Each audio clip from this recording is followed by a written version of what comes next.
FSN Radio. It's all about what's next. Go to financialsurvivalnetwork.com and sign up for your free weekly newsletter. You'll also get 3 free reports. The Financial Survival Network. It's all about what's next. Welcome, and you are listening to the Financial Survival Network. I'm Kerry Lutz, and today is July the 16th, 2020. Well, things are moving rapidly downhill in these large blue cities. You're seeing murders go up, robberies, everything. It's a state of pronounced chaos, and nobody seems to want to do anything about it. Certainly not the mayors, the governors of these states.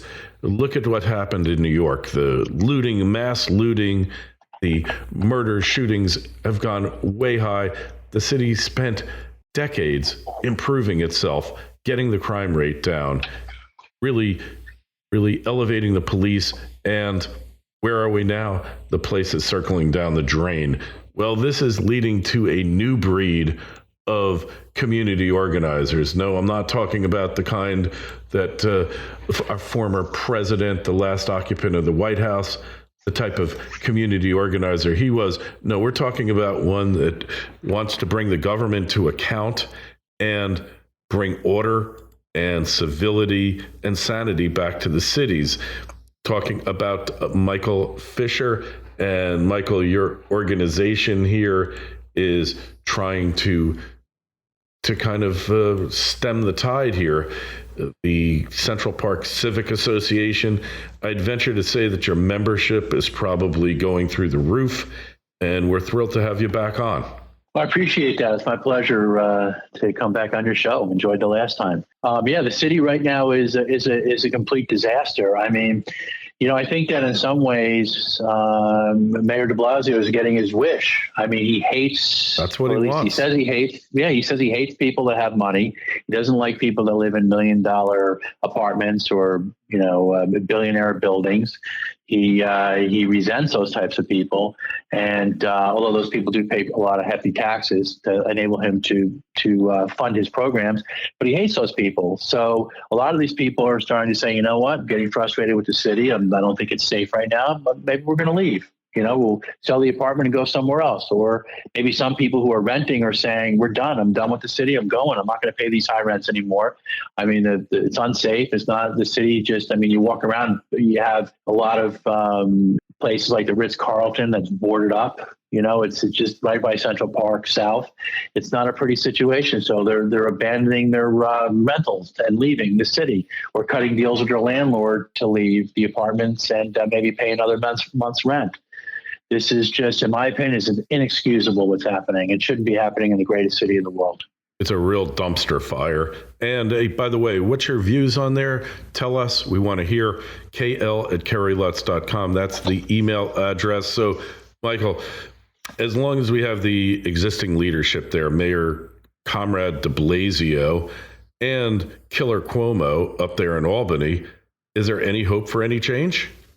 Somebody asked me that question yesterday, and normally I like to take an optimistic view and say, yeah, eventually the city's going to turn around. But as long as you have people in power that are making these types of decisions on behalf of the city's going to continue to go downhill. I mean, what I find to be particularly very sad as I walk around on Fifth Avenue, Madison Avenue, and some of the other streets, I mean, I'm looking at these retailers. They're starving. They're literally starving to death. I mean, they're not going to last. I mean, even places like Bergdorf, which is a retail institution in the city. I mean, so much history behind it. They're open, but they're not open. I mean, you can't go in the store. You can only go in by appointment only. So it's only a matter of time when they go out of business. I mean, none of these places are going to survive. You have restaurants in the city. I mean, how much longer are they going to be able to survive? The ones that can actually put tables on the street, on the sidewalks. I mean, so many of them can't put tables on the sidewalks, but the ones that can, I mean, a lot of people, sure, they're eating out, but a lot of people don't want to eat out because it's too hot. to eat out. It's uncomfortable. And the city, what they should be doing is they should allow restaurants to at least accommodate maybe 25 to 50% of what they normally would handle. At least give them the option of being able to run part of their business inside and part of their business outside. And it's just very, very cruel what they're doing to these businesses. And unfortunately, like, I'm not a supporter of Amazon. I don't buy it. I think maybe I bought a book on Amazon.com.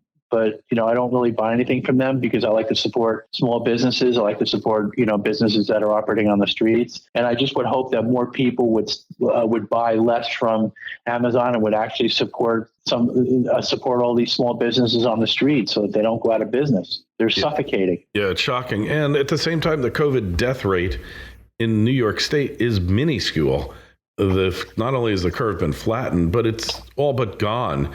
As a practical matter, what's the justification for keeping everything shut down now? It really doesn't make any sense at all. I mean, look, I think people have to, be very responsible because we don't have a vaccine for it. This is a new virus and, we need to figure out ways to handle it. But I mean, I think if people are more careful, they're more responsible, I think we can keep this under control. And I think we can run our businesses much, much better. I don't think people should be afraid, should get to the point where they're so afraid to leave their houses, where they stay home and they do all their shopping online and they get depressed. I mean, you're getting so many people that are getting depressed, maybe starting to use alcohol, maybe starting to use drugs, people maybe who can't pay their rent.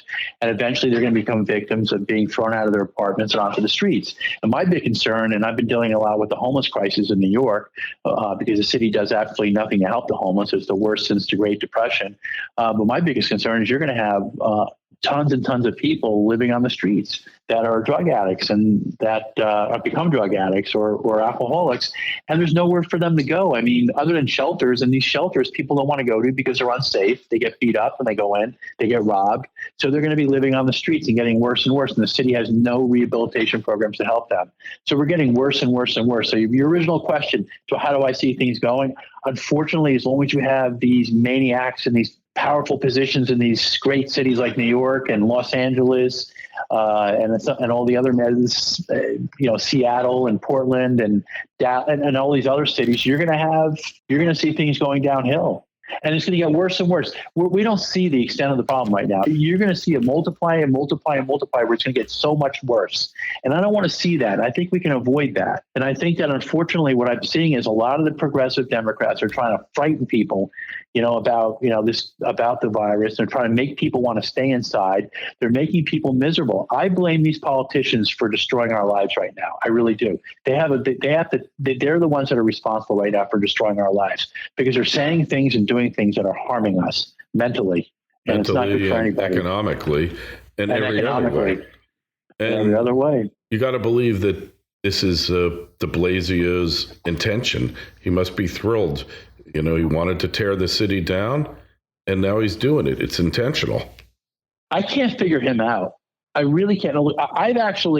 I've spoken to him a few times. I've been to a few of his presentations, and you listen to him and he seems like a decent guy. But then you have to judge a person is not by how they act sometimes, but the decisions they make. And I look at some of the decisions that he makes, and it just doesn't make any sense to me. Something just doesn't seem right with him, and it's really having a terrible impact on the city. Now, the governor has the ability to remove him from that position if he wants to, but I don't think he'll do it. He said he would do it. But why won't he do it? Why won't Cuomo, Killer Cuomo, and I call him that because he's directly responsible for the deaths of at least 10,000.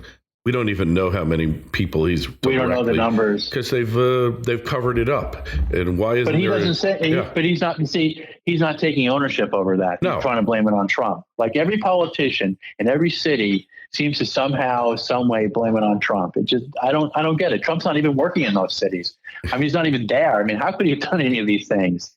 Yeah, it's and to defund the police is the supreme act of complete and utter insanity. I mean, this is all part of their strategy to win in November, to so debase these cities and destroy them that people are going to turn on Trump. I don't see it. I don't see it as a viable election strategy here. FSN Radio. It's all about what's next. Financial Survival Network is brought to you today by Orin Resources, a junior exploration company with the appetite of a major. It's hot on the trail of the next globally significant discovery, creating enormous potential upside for you, the shareholder. Orin is one of the most aggressive exploration companies pursuing high-grade, scalable gold and copper deposits, and has a premier 7-project portfolio, including its 2 flagships, Committee Bay in the Arctic and Sombrero in Peru. Orin's unparalleled technical team and highly experienced management has a history of success in advancing and monetizing exploration assets. No wonder Orin's been called one of the best in the junior exploration sector. Orin trades on the TSX and the NYSE under AUG. To learn more, go to orinresources.com. That's AURYN resources.com. The Financial Survival Network. It's all about what's next.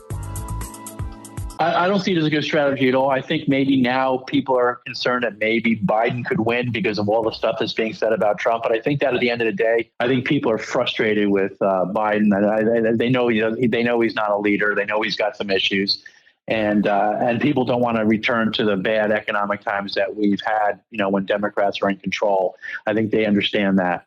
So I think Trump's going to win the election, but it's definitely they're pulling out every stop they can to try to destroy this guy. But in the process of trying to destroy Trump, they're mentally destroying and harming so many people, right, mentally and economically, as you said, throughout the country. And it's a terrible situation. Even sometimes I wake up and I'm like, I have to shake my head a few times, get your act together, Mike, get your act together here. You're going to be fine. Everything's going to be fine. But it's like, that's what it's doing to people. I know. I mean, I walk around, I talk to retailers, I talk to police, I talk to so many different people, and, they're so depressed.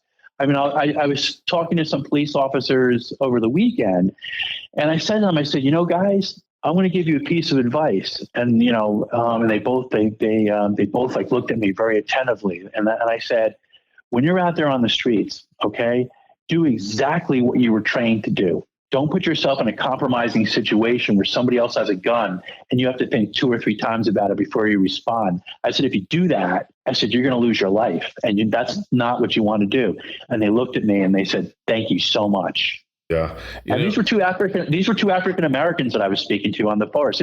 Our police force in the city, I mean, we have a very multicultural police force. They make it look like it's all white people that hate everybody. And you have a very multicultural police force. They're wonderful people. I talked to quite a few of them on the streets. They just want to go out and do their job. And now they have the fear hanging over them. What if what I just did was wrong? What if I can be brought up on charges? What if I can go to jail for this? Police are frightened over this stuff, and they shouldn't have to go out on the street feeling that way, especially in situations where you're wearing a uniform and somebody could pull a gun out. Well, is it a gun that they're pulling out, or is it just a toy gun, or is it a pen? I mean, what if I shoot and it's not a gun? I mean, so they're in really tough situation right now. I certainly would not want to be a police officer in this day and age. Yeah, look what happened to the guy in Atlanta 2 weeks before. The DA's office said a taser is a deadly weapon. And then he shoots the guy because the guy's trying to shoot him with the taser. Now he's guilty of felony murder. Insane times here. Well, give us something to make us hopeful. Tell us about your membership, how that's going up.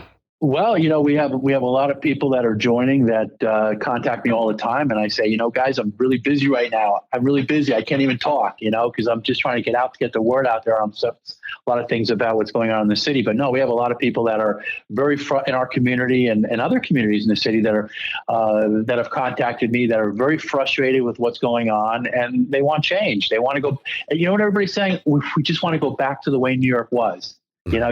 Over the weekend, my wife and I went to a really nice French restaurant on, I think it was 58th Street and 2nd Avenue or 1st Avenue. Maybe it was 1st Avenue, in between the two.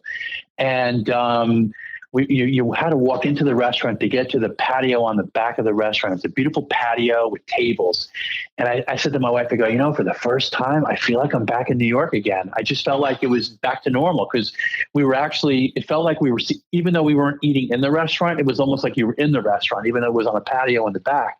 And it felt so good. And then we were talking to the table next to us and we were having a great conversation. And it was as if we didn't have this virus. just for those 2 hours that we were there. And the people want the city to get back to normal. They're fed up with what's going on. Look, everybody does. The people that I talk to wish that there wasn't racism. We want to get rid of that because we think it's a terrible thing. We think that with the police force. I mean, if you want to correct things in the police force, what people are telling me is, well, they go like, Mike, then why don't you investigate? Look at everybody's records. If you have policemen that have records of lots of complaints against them, then remove them. Improve the training programs, offer training on racism, offer training on history, teach people.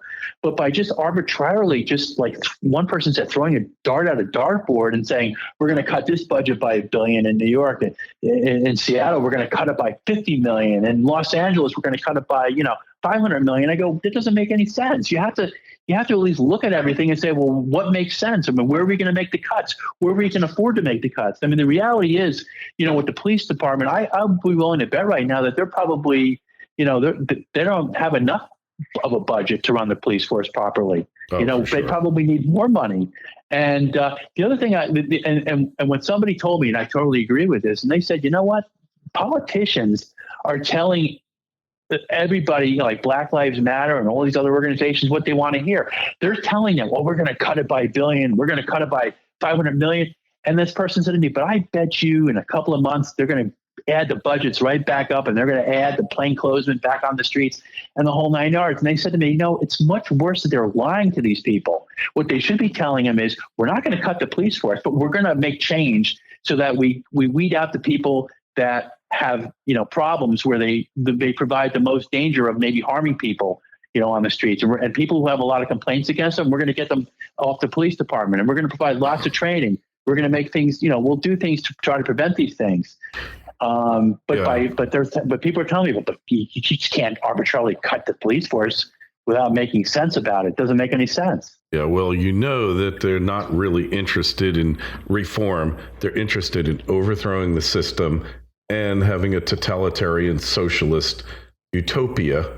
That's their end goal. So because none of this makes any sense, Mike. None of it. No, it doesn't. It doesn't make any sense at all. I mean, look, I think the one message out there, is racism, and racism is rampant around the country. We all know that, and you know what? If it's a wake up call for politicians to start to do something about it, that's a good thing. But will they do something about it, or will they forget about it in 6 months when all of this is over? Because eventually we're going to have a vaccine. Eventually things are going to start to get back to normal. And then the politicians are going to forget about all this. Maybe learn something from it. Maybe offer, for the kids to start out in elementary school and middle school and high school and college, and people who, violate the laws and say racist stuff, maybe have mandatory courses that people have to take so they're better educated, so they're not racist. Maybe do some productive things like that. That to me makes a lot of sense. But will the politicians rise up and do these things?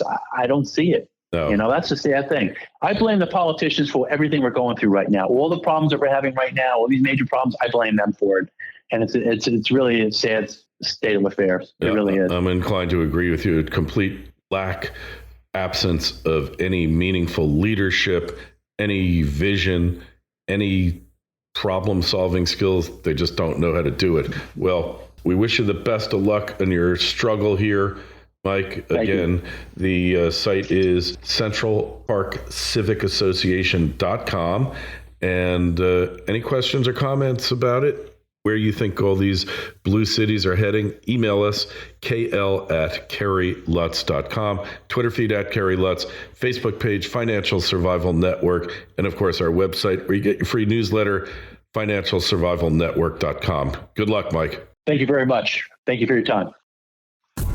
FSN Radio. It's all about what's next. Go to financialsurvivalnetwork.com and sign up for your free weekly newsletter. You'll also get 3 free reports. The Financial Survival Network. It's all about what's next.